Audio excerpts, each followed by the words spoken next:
Alright YouTubers, time for an unboxing video.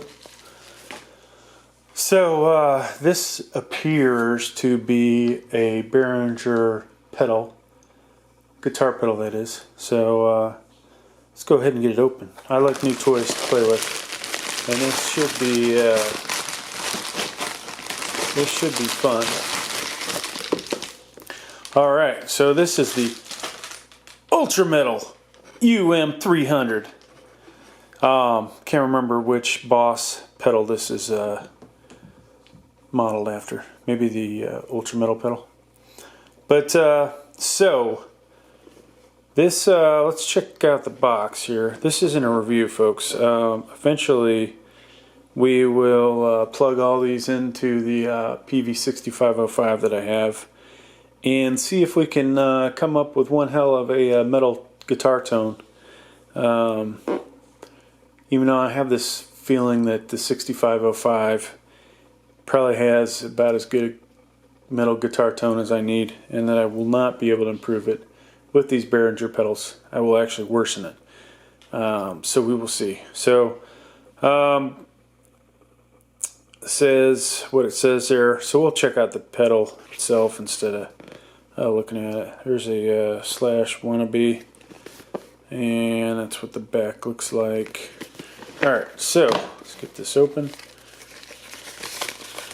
Looks like we have either a bunch of different languages. What is this? Important notice concerning installation. Sound quality may diminish within the range of powerful broadcasting stations. Da, da, da. Okay, I don't know why they're talking about installation. Setup, maybe. And what do we got here? Notice, during normal operation, the on-off status may be affected by strong electrostatic discharge. If this occurs, press the foot switch to reset the device. Okay, let's hope that doesn't happen. I don't remember Boss putting that in their literature. Alright, so this is Chinese, Japanese, I don't know. Who knows? Probably throw that out because I won't need it. And this one is English, hopefully. So, if you're watching this video, you're probably interested in buying this. And the guitar opening on the beginning of this was not with this pedal. I believe that was a Peavey XXX. Might have had a some kind of effect on there, but Peavey XXX, so not this pedal. Alright, so let's get it open, and there's another foreign language one. Get this out of here. Alright, so here's our pedal, made out of plastic, real hard, durable plastic it looks like. Evidently to save costs on manufacturing and maybe even shipping costs too. This is still pretty darn heavy.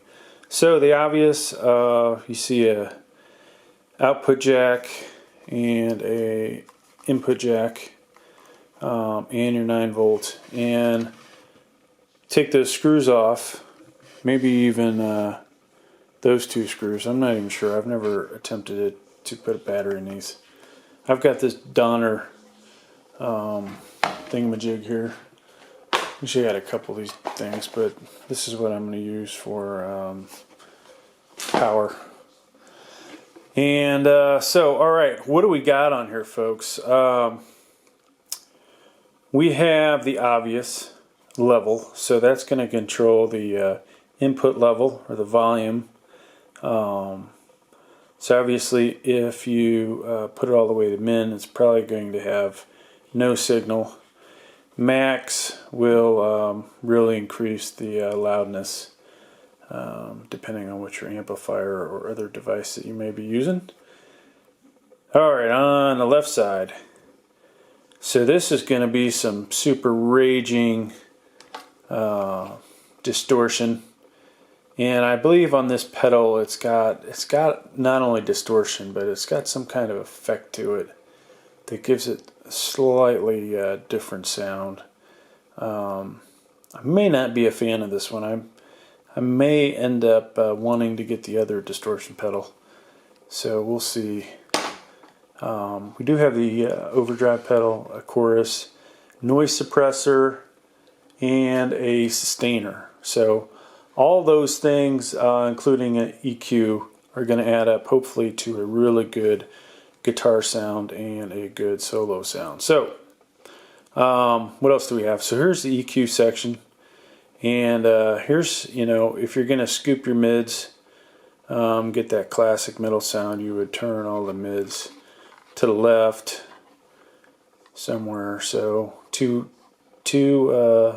mid frequencies, and then on top is the highs and the low. So that's pretty much all there is to this pedal. Not a whole lot. It does have a few more knobs than most of your pedals do, but yeah, it looks, you know, to be honest with you, it looks decent quality. Only time will tell when we crank this thing up to see if I actually like it. But thanks for checking out the video. Please keep an eye out for a demo of this here pedal, and please like, please subscribe, please watch more of my videos. Thank you.